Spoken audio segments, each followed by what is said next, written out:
Welcome to the Intellectual Freedom Movement. I'm your host, Harvey Dent, and today I want to talk about how ricin popped up in Smalltown, Georgia.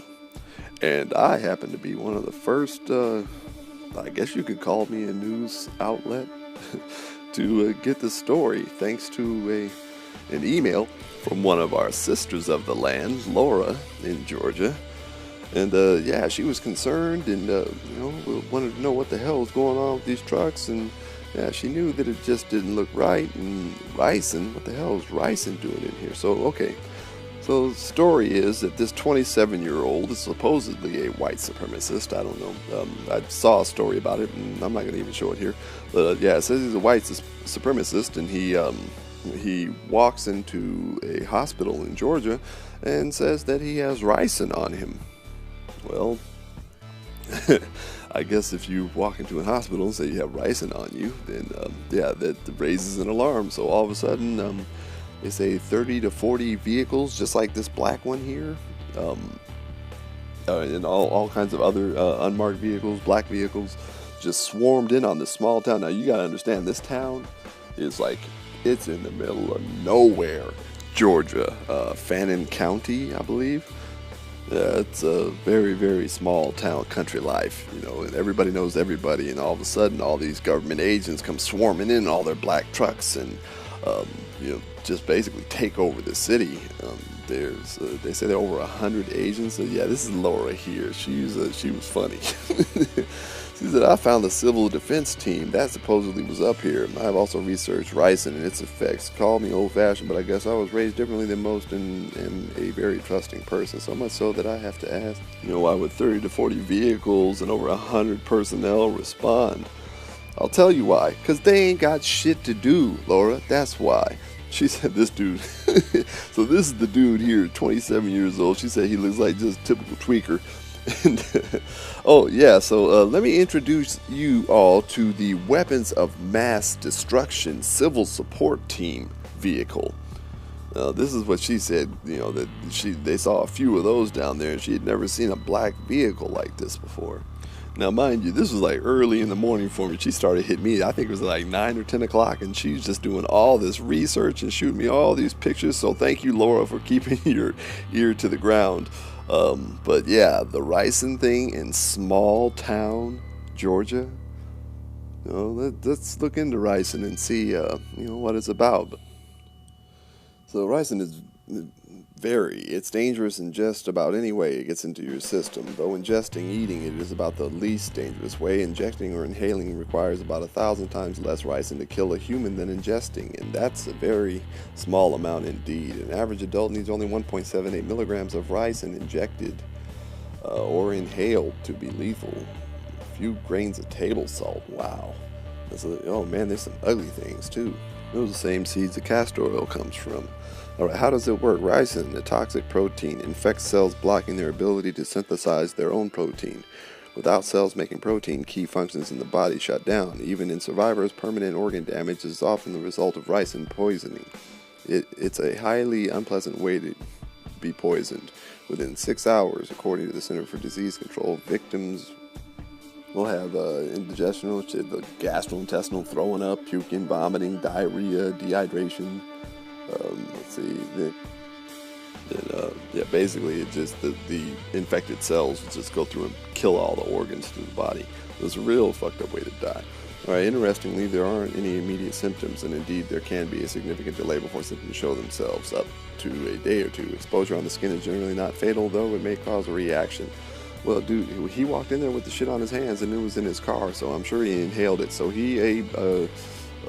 you are a white supremacist, I'm sorry, dude, you are going to die, probably. Alright, so is it hard to make? Basically, it's not really hard to make. It's a byproduct of what is created in the mash from castor oil. So this guy who wrote this column said he came up with a recipe that he could do it in really poisonous batch in a minute.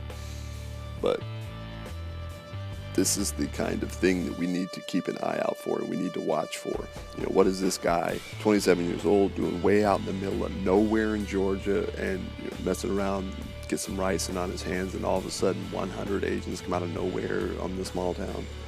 You know, it just seems a little fishy, man. Now let's take a look at this weapons of mass destruction, civic, whatever the hell, vehicle. Waste of money. Alright, now on to mysterious deaths and what I think that a lot of the hype around a certain incident is going on for now. Now, it's no secret that as long as Hillary Clinton and Bill Clinton have been in politics, there's always been a string of mysterious deaths, surrounding them, following them, just happened to be around them.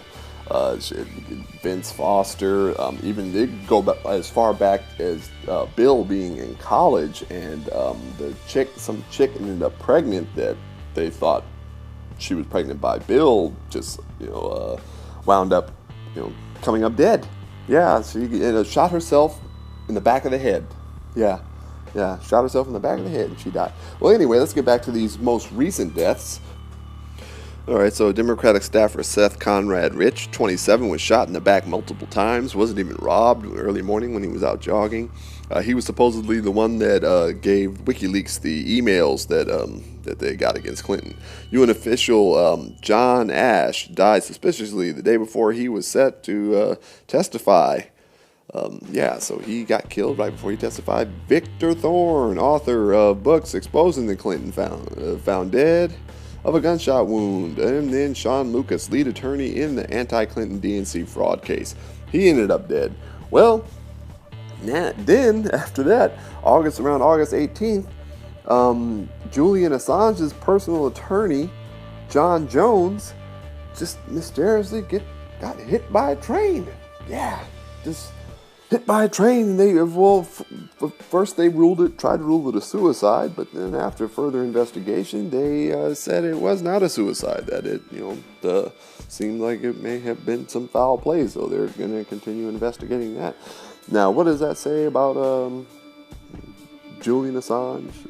Julian Assange, back when before he came up missing, he said, that if he comes up missing for any amount of time, then you should ask him for this key code that he has, this cryptic key code that he has, and let's call it proof of life. He has not shown it yet. And he said, well, you can ask any of my attorneys, my friends. Well, his attorney is dead. And now you have WikiLeaks set to release with, I guess supposedly they worked with Anonymous. So Julian Assange worked with Anonymous, and they're set to release these emails that are supposed to reveal Pizzagate and all the nastiness. I think this is a distraction, people. I think Julian Assange is dead. His lawyer's dead. Everyone, anyone who's been a threat to the Clintons are dead. I would not buy into the Pizzagate thing. I'm not gonna pay any attention to any of the details. You can go and float on down that river if you want, and I'll be waving to you from the shore, but I ain't getting in that boat. Because like I said, I think it's a distraction. I mean, if they're gonna prosecute people, prosecute them. Let me see you arrest some people. Otherwise, it's just a bunch of hype. Have they arrested anybody? They haven't arrested anybody. They say they arrested some people in California. I ain't hear nothing. Did you? They also said it was over last weekend that the FBI was going to start arresting people this week. Well, this whole week has gone by. They haven't arrested anybody, not anyone in D.C.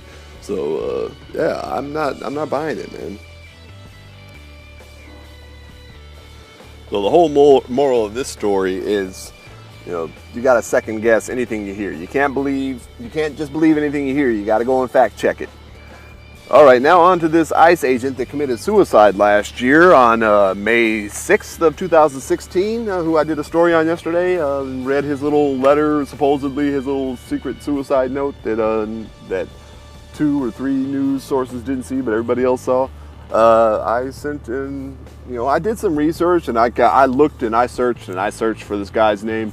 Didn't find it anywhere. I found someone who had sent an email to the Custom and Immigration Office looking for information. I think they were looking for the information on the note, And I spoke to someone, sent an email, and they never responded. So I went on ahead and I called the ICE office in Washington, D.C., the public relations office, and asked, could I have the agent's name who committed suicide last year? And she, I mean, it tells you how smart these people are in the federal government, okay? This woman asked me if I was a family member. Does that make sense to you? If I was a family member, would I be calling asking for his name? Huh? So, I mean, already, the first response I get from her is already some bullshit. It's like, am I a family member? Well, why would I be a family member calling asking for an agent's name? Fucking genius, I tell you. Anyway, she gave me an email address, so I went on ahead and made an email. Hello, I was following up on a story I read a while ago about an ICE agent that shot himself in the head at Pier 40 at Chelsea Park in New York City on May 6, 2016. Although the story had, was covered immediately following the incident, the name was never released and the shit fell to the wayside. Wait till you see my reason why I want his name. I'm determined to learn the agent's name so that I may pray for him, in hopes that his soul not be tormented for eternity by his act of taking his own life. Can you please provide his first, last name? The information will not be used to contact the family or anything more than I've mentioned above. Okay, I lied a little. Alright. There shouldn't be any problem with it because the dude was working. He was a federal employee. He was on the job when he shot himself. He was wearing his identification when he shot himself, so there really should not be a problem with them releasing his identity. Unless it never happened. Well, yeah, so I sent it off, and of course I hadn't gotten anything back yet. And I'm not gonna, well, it's the weekend now, so forget it. Never know. Look at this. Alright, so this is Trump's appointed for the Secretary of Education, whatever the hell, the head of education. And look at this guy behind her. Look at him. Black Lives Matter, right? Dude, you ain't black, man. And look at it. Look at the look on his face. That is a terrorist right there. Look, he is ready and set to terrorize them. That is, look at him. Look at the look on his face, man. He's an asshole. I think at the end of this clip he gets arrested. Anyway, well, if you like what I'm doing here, why don't you go ahead and click that like button. You know you want to like it. Subscribe, share, comment, dislike. Do something so your brothers and sisters know that you're alive out there. Just don't go trying to make any damn ricin. Thanks again, sister of the land. Until you find your truth, keep looking.